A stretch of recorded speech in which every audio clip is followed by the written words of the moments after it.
Paper two की हम practice कर रहे थे, लेकिन before we start of this February March 2024 variant number 22, we already started this. Tell me how many days left for our exams now. Paper two, paper one कितने दिन में हो रहा है? 18 दिन. Oh my God, it's like, ओहो, 18 दिन रह गए हैं. अब तो दिन करीब हैं भाई. अब तो हम बहुत अच्छा परफॉर्म करने वाले हैं definitely. As the exams are getting near, we are getting more confident with our preparation, and I am sure that you guys are feeling, you should be feeling more confident about yourself now. Okay, tension लेने से कोई फायदा नहीं है. Tension लेने से कभी extra marks नहीं मिलते हैं.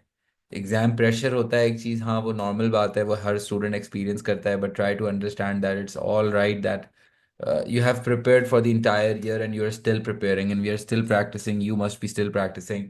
So don't just be so much tensed about your exams, rather be more confident about it, rather be more truthful and trustful about yourself. Be अपने आप को trust करो, and this just understand that it's good to go for exams and then give your best shot. Okay.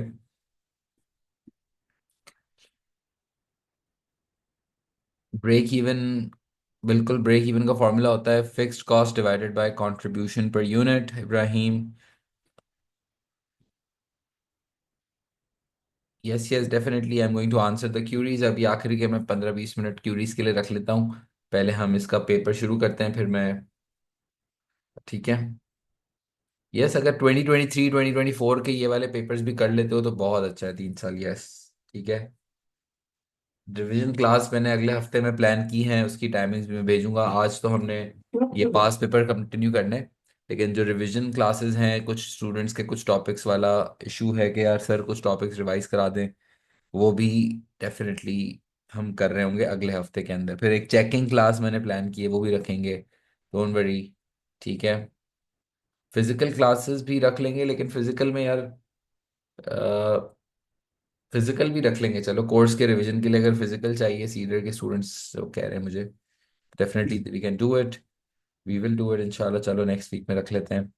ठीक है, मैं I will plan it. And paper two हम कर रहे थे February March 2024 variant number 22. And if you remember this case, Joey's bag.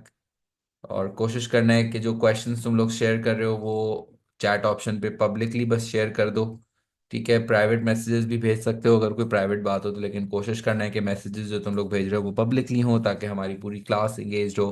Because this is a past paper class and the objective of this class is कि हम वो सारे issues को discuss करें, ऑन पेपर लेकर आएं जो तुम एक्सपीरियंस कर सकते हो, और हम आंसर्स बाकायदा लिखें ताकि तुम्हारे पास जो स्ट्रक्चर हो वो बिल्कुल अब क्लियर हो. And the more papers we are attempting, the better, I guess, we will be getting towards our preparation. So make sure कि जब मैं कोई बात कर रहा हूँ या कोई लेक्चर चल रहा हो या कोई मैं टेक्निक बताऊँ, या तुम्हें अगर कोई बात समझ में आए या कोई चीज़ तुम्हें तुम्हें लगता है लिख लेनी चाहिए, तो उसको फौरन से लिख लिया करो. लिखने की प्रैक्टिस अपने पास रखो. लिखने से बहुत फायदा होता है. कोई भी बात, कोई भी टेक्निक, मे बी नोटबुक के एंड में तुम एक पेज रख सकते हो जिसमें तुम वो सारी टेक्निक्स लिख लिया करो जो पेपर वन और पेपर टू की टेक्निक्स हम अक्सर बात किया करते हैं. तो maybe just keep a page for yourself, and then कोई भी ऐसा एडवाइस या कोई टिप समझ में आया, तुमने जाके वहां पे लिख लिया, ताकि एग्जाम से पहले वो तुम आखिरी पेज खोलो और एक दफा रीड कर लो. Maybe I am giving you advices because you need to do and think yourself also now. Be more independent in your thought. अच्छा, केस क्या था? Joey's bags. हम जरा देख लेते हैं क्या केस है. ये रीड कर लिया था हमने, मैं एक दफा बस ऊपर से देख लेता हूँ ताकि आज हम इसका क्वेश्चन अटेम्प्ट करें. So, ZB Zoe's Bags. Zoe's Bags is an online retailer that makes and sells a range of luxury handmade bags. The business was set up 3 years ago as a partnership by Zoe and her brother Louis and has grown each year. 3 साल हो गए. The bags are targeted at a niche market and made to customer orders. The business works closely with its main supplier of raw materials. ZB operates a just-in-time inventory management system. All bags have a lead time of 5 days from when the customer submits the order. And following a magazine advertising promotion in January, orders grew by 50% in February to 1,400 bags. Zoe and Lewis found it difficult to organize a larger production team, and a break-even chart for February is shown in figure 1.1. And ये जोईज bags का case है जो हमने read किया था. Basically we are making bags, handmade bags हैं, luxury bags हैं. We are operating in a niche market. And जब कोई कस्टमर का ऑर्डर आता है उस दिन से लेके डिलीवरी तक हम 5 दिन के अंदर अंदर ये काम कर लेते हैं। ज़्यादा हम इन्वेंट्रीज नहीं रखे हुए हैं। ब्रेक इवन चार्ट हमें गिवन है जो हमने देखा था लास्ट क्लास में। And we can see that the current break even is like 1000 units, 1000 bags, which means break even का मतलब अभी पूछ भी रहे थे ना, एक क्वेश्चन आया था कि ब्रेक इवन क्या होता है। Break even is the number of units, जो लास्ट क्लास में हमने बात भी की थी, the number of units that the business will have to sell in order to cover up for the total cost. Basically no profit no loss situation जो होती है बिजनेस की, उसको कहते हैं ब्रेक इवन। और हर बिजनेस को पता होना चाहिए कि उसके खर्चे कब कवर होंगे, उसके लिए हमें ब्रेक इवन एनालिसिस करना पड़ता है। And due to the increase in orders, Zoe and Lewis want to focus on developing the business. They recruited 2 supervisors to manage the 15 production employees. To support the new supervisors, Lewis organized some off the job training. All production employees are currently paid a salary. However, ZB's labor turnover has increased recently. One of the new supervisors has recommended that ZB should introduce performance related pay. Zoe and Lewis are currently considering the recommendation. All right, so they are basically Joey's bags का case आ गया है। Paper 2 है। Paper 2 में हमारे पास, चलो chat option में बताओ, सब पब्लिकली मैसेज भेजेंगे, शाबाश। मुझे बताओ इस तरह के कितने केसेस आएंगे हमारे पास, जैसे ये जोईस बैग्स का केस है। How many cases will I get in paper 2? 2 cases, very nice. 2 cases, yes, good. ठीक है। और 45 मिनट्स हमें देना है एक केस पे। और हर केस के लिए 4 पार्ट्स होंगे, बिल्कुल इस तरह से जो तुम्हारे सामने है स्क्रीन पे अभी। We are currently doing February March, we are currently doing this February March 2024। And A part 1 इसका देखो क्या कहता है। Identify one feature of a just in time inventory management. Any one feature of just in time inventory management, चलो बता दो क्या होते हैं फीचर्स जस्ट इन टाइम के। इंजा क्या कह रही है? No inventory levels are kept. हम इसमें इन्वेंट्रीज नहीं रखते, क्या बात है। Yes, no inventory levels are kept. और features, inventory is ordered exactly when needed. जब चाहिए होता है, जब कस्टमर का ऑर्डर आता है या प्रोडक्शन करनी होती है, तभी हम इन्वेंट्री मंगवाते हैं। बिल्कुल। We don't need a big warehouse for this. Good. Customize हम कर सकते हैं, लेकिन कस्टमाइजेशन हमेशा जरूरी नहीं है, जस्ट इन टाइम का फीचर नहीं है वो। And ideally, we should not write a one-word answer. We should write a complete sentence. So one of the features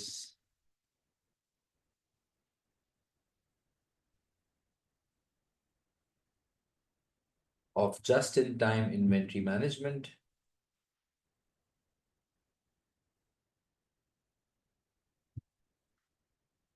one of the features of just-in-time inventory management is that the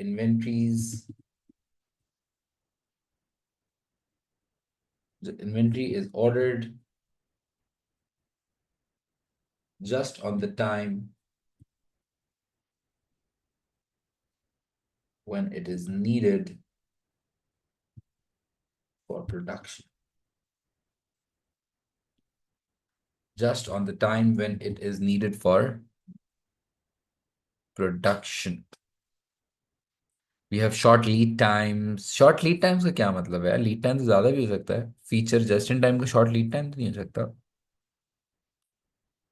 and less chances of wastage.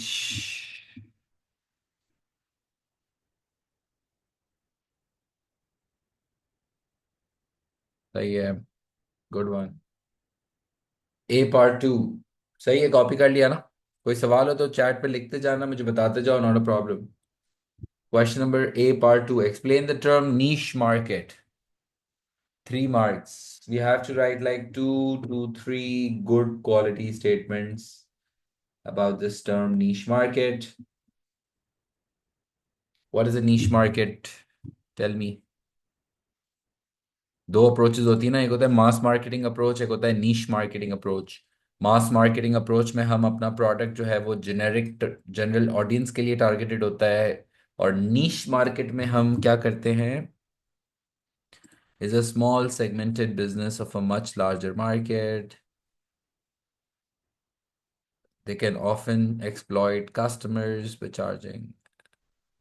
सही है, prices हम ज़्यादा charge कर सकते हैं, बहुत specific segment को target करते हैं, टारगेटेड टू अमीर लोग। नहीं नहीं भाई, ये नहीं जरूरी थोड़ी है। नीश मार्केट जरूरी नहीं है कि सिर्फ अमीरों के लिए हो। व्हील चेयर की एग्जांपल बार बार देता हूँ, wheel chair is also an example of a niche market. वो सब व्हील चेयर सबके लिए नहीं बनाई जाती, व्हील चेयर एक स्पेसिफिक ऑडियंस के लिए बनाई जाती है। It's a small part of a larger market. We're targeting a very specific audience. Nice. Very specific group of people. Very nice. Niche marketing approach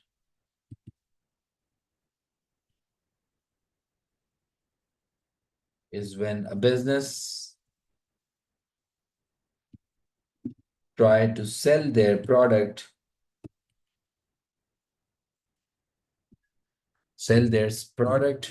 to a very specific segment,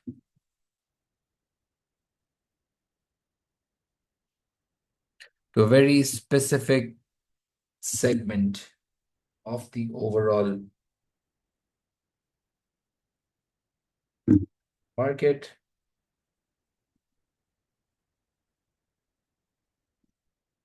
This is usually less competitive market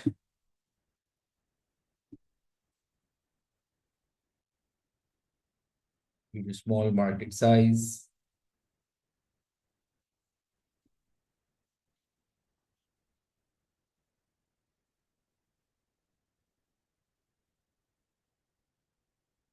It therefore allows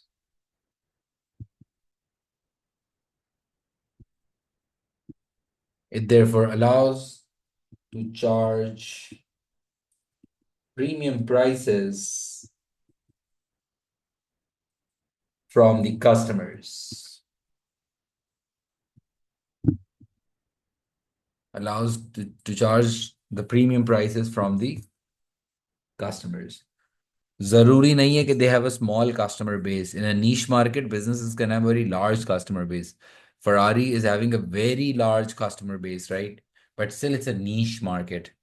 right, it's not needed के मतलब niche market का मतलब ये नहीं है कि business छोटा है या बिजनेस बड़ा है।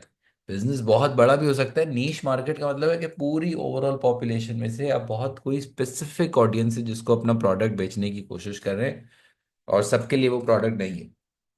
उसको कहते हैं नीश मार्केटिंग अप्रोच। ओके। एग्जाम में फ्री के मार्क्स लूज ना करें, जो इजी इजी क्वेश्चन हो अ, वो कोशिश करो कि हम कनेक्ट करें केस से।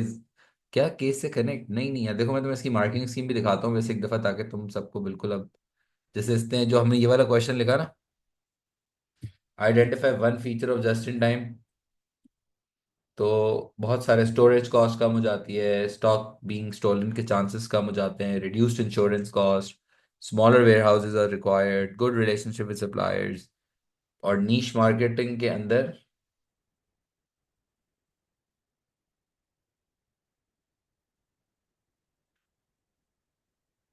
देखो, high quality USP, high profit margin, loyal customers, low economies of scale, often single product, maybe more vulnerable to change in the mass market। Example देना जरूरी नहीं है, ठीक है। एग्जाम्पल अगर दे दें तो बुरा भी नहीं है, लेकिन हम यहाँ पे जब अपना कॉन्सेप्ट रियल समझा देते हैं, जब हम एग्जामिनर को ये बता देते हैं that we really really know what niche marketing is practically, अच्छी डेफिनेशन दे देते हैं, बेसिकली अच्छी तरीके से कॉन्सेप्ट को समझा देते हैं। नहीं नहीं नहीं, इसमें व्हाट डू यू मीन वाली अप्रोच नहीं है, इसमें तो 2 to 3 गुड क्वालिटी स्टेटमेंट्स देने। जो भी टर्म हमें पेपर 2 है ना, ये पेपर 1 नहीं है, पेपर 2 में जो ये A part 2 आता है 3 मार्कर, इसमें हमें जो भी टर्म वो देगा we have to write 2 to 3 good quality statements about that term. Simple just like जो तुम्हारे सामने स्क्रीन पे मैंने जैसे 3 टर्म्स लिख दिए हैं, ठीक है। और अगर मार्किंग स्कीम में देखोगे ना तो तुम्हें समझ में आ जाएगा कि इसमें जो भी पॉइंट लिखूं उसको मैं अच्छे से समझा दूं, बस 3 स्टेटमेंट्स दे दूं। in this paper to A part 2, we don't need to connect it back to the case. We can connect it back to the case, but it is not required. मैंने बहुत दफा तो बोल दिया ये बात कि बार बार 3 मार्कर में, इस वाले पेपर में, पेपर 2 में, ए पार्ट 2 में केस से कनेक्ट बैक करना इस वाले पार्ट में जरूरी नहीं है। ए पार्ट 2 की बात कर रहा हूँ। कर दोगे, नेगेटिव मार्किंग नहीं है, लेकिन इस नीश मार्केट वाला जो पार्ट है ए पार्ट 2, एग्जाम में भी जब तुम पेपर 2 दे रहे होगे तो उसमें केस से कनेक्ट करने की जरूरत ए पार्ट 2 में नहीं होती है। कर दोगे, नेगेटिव मार्किंग नहीं है, लेकिन कर दो, मसला नहीं है, ना समझा तो कर भी दो। लेकिन अगर कॉन्सेप्ट के बारे में 3 स्टेटमेंट्स अच्छे से दे दिए ना, सही से रियल समझा दिया, तो वो काफी। जो भी कॉन्सेप्ट समझाओ उसको बताओ प्रॉपरली, बस ये है। ठीक है।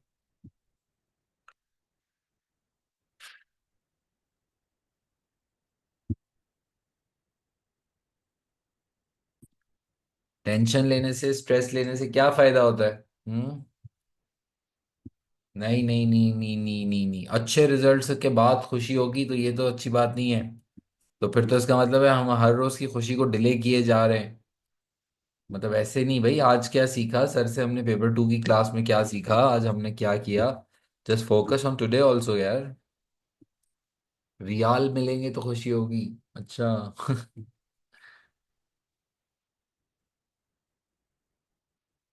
इकोनॉमिक्स ने तंग कर दिया है, खुशी मोबाइल है। मोबाइल को खुशी कैसे मिलती है? I am very happy in life. Only 20 days left. Okay.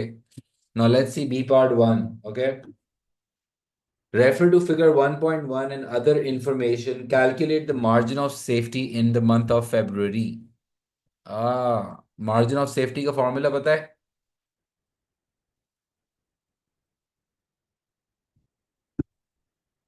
Margin of safety का फॉर्मूला क्या होता है? मार्जिन ऑफ सेफ्टी कैलकुलेट करने का बोल रहा है for the month of February।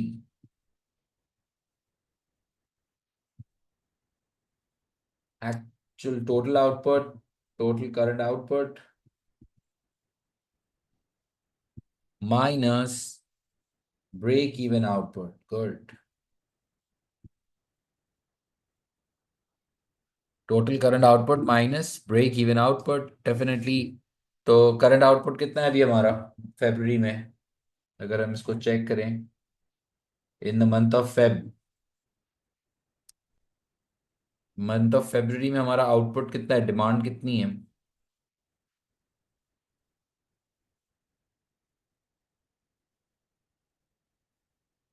1400 units ना। 1400 यूनिट्स की डिमांड है, ठीक है। और ब्रेक इवन कितने पे आ रहा है? 1000 पे। तो 1400 units basically is the total bags जो हम बेचेंगे फरवरी में, हमने बेचे हैं, और 1000 पे ब्रेक इवन आया है। तो इसका मतलब ये हो गया that 1400 bags minus 1000 bags is our break even, and the margin of safety that we are currently enjoying in the month of February is 400 bags. Basically we are generating the profits on these 400 bags, and 1000 bags जो है वो हमारे सारे cost जो हैं, जो सारे खर्चे हैं, वो कवर करवा के देता है। बिल्कुल, good participation, very nice participation, I am liking it. And it's good to mention the formula. Yes, it's important to write the formula. नहीं भी लिखोगे मसला नहीं, लेकिन मैं हमेशा रेकमेंड करता हूँ कि मार्जिन ऑफ सेफ्टी के सवाल में फॉर्मूला लिख देना। ये जो भी कैलकुलेशन है उसका फॉर्मूला लिख देना। Part 2। Explain one way that Joey and Louis could can use break even analysis. Explain one way that Zoe and Lewis can use the break-even analysis. Now we have to tell any one way in which break-even analysis. What if we mention accounts, margin of safety formula? Doesn't matter. Ultimately, concept तो same ही होगा, words different होंगे। दुआ, क्या break even के क्या use है?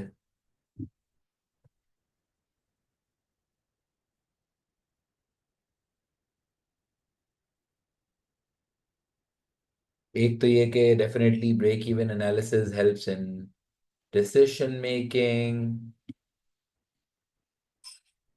बिल्कुल हमें फैसले करने में बहुत हेल्प करता है ब्रेक इवन एनालिसिस। और give them sense of direction, how? Is it necessary to write bags? Yes yes definitely भाई, जब बैग्स की बात, जिस प्रोडक्ट की बात करो उस प्रोडक्ट की बात करो ना, बिल्कुल। Targets targets.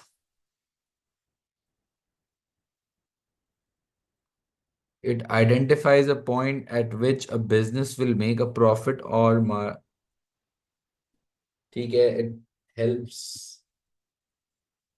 to calculate useful data, कि हमारा प्रॉफिट पॉइंट क्या है, लॉस कब होगा, मार्जिन ऑफ सेफ्टी कितना है। It helps us to make and calculate important data. Pricing decisions के वक्त यूज होता है, डिसीजन मेकिंग, बिल्कुल। प्राइस चेंज करनी है नहीं करनी, वेरिएबल कॉस्ट में चेंज लाना है नहीं लाना, इस तरह के जो डिसीजंस होते हैं वो हमें हेल्प करता है, बिल्कुल।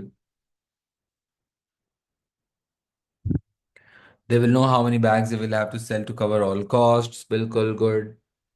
और वो पॉइंट हम लिखें जो हम एक्सप्लेन भी कर सकें, जाहिर है हमें एक्सप्लेन भी करना है ना। Helps in identify the minimal amount to produce to cover the total cost. To produce नहीं, टू सेल। बेचना कितना होगा खर्चे कवर करने के लिए। प्रॉफिट लॉस पता चल जाता है, प्राइसिंग स्ट्रेटजी। उनको पता चल जाएगा कि खर्चे कब कवर हो रहे हैं, not just fixed cost, total cost व्यूम ललवानी। और focused attention on the importance of the keeping fixed cost under control, okay. By identifying break-even point, business can make marketing effective according to make sure minimum level of output is sold to cover cost। बिल्कुल, marketing सारी उसके हिसाब से, हम जो pricing है basically marketing का ही part है, तो मार्केटिंग हम उसके हिसाब से सोच सकते हैं, बिल्कुल। क्या बात है यार। To decide on how much total cost के।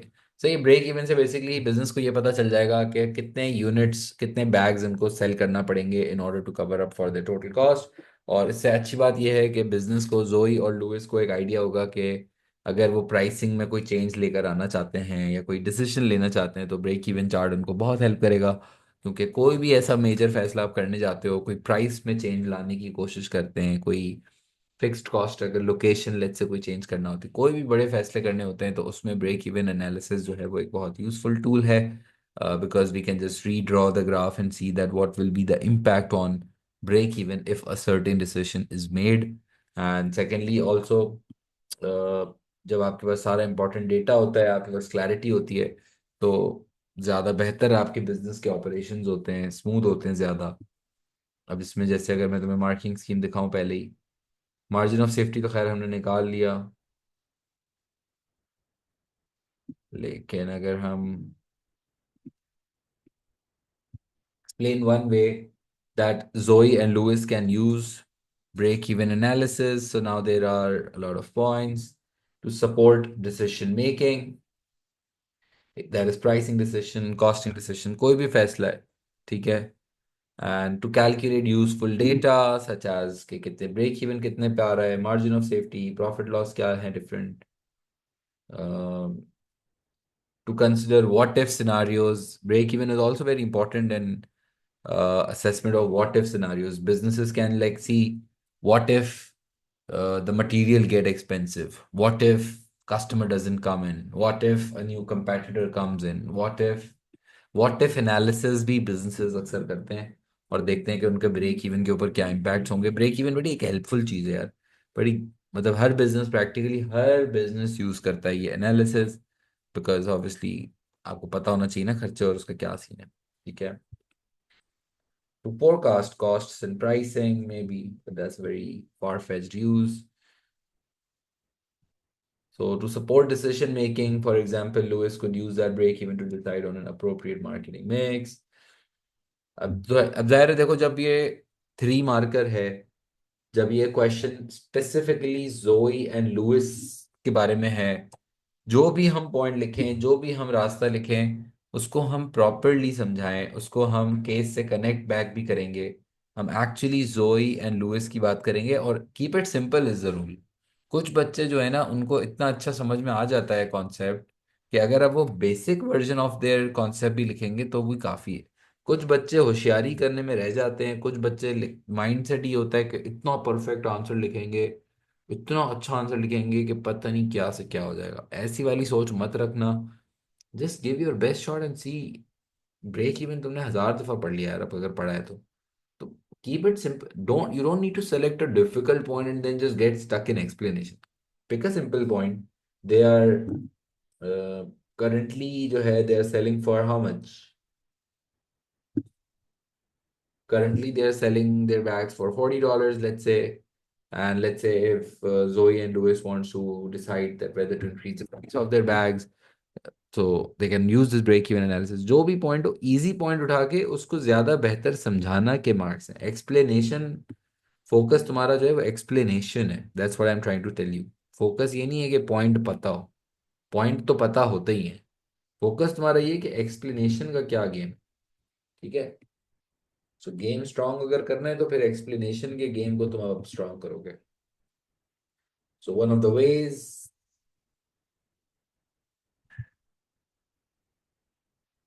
that will help, one of the ways break even will help Zoe and Lewis is to decide on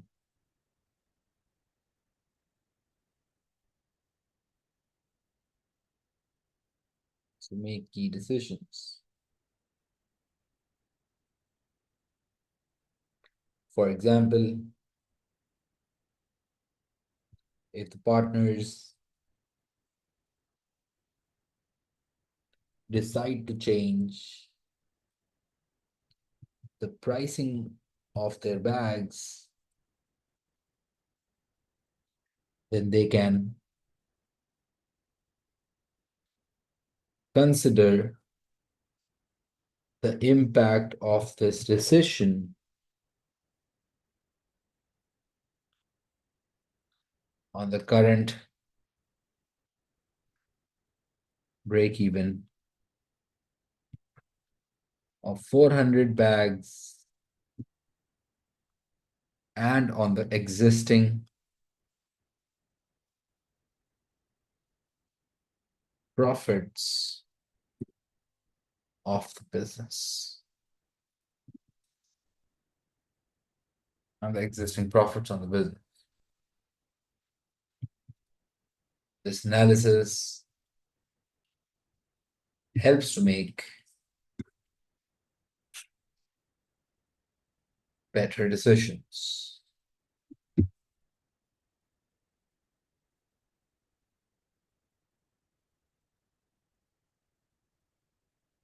Ah, sorry, 1000. Good, good. 1000 bags, not 400 bags. Good.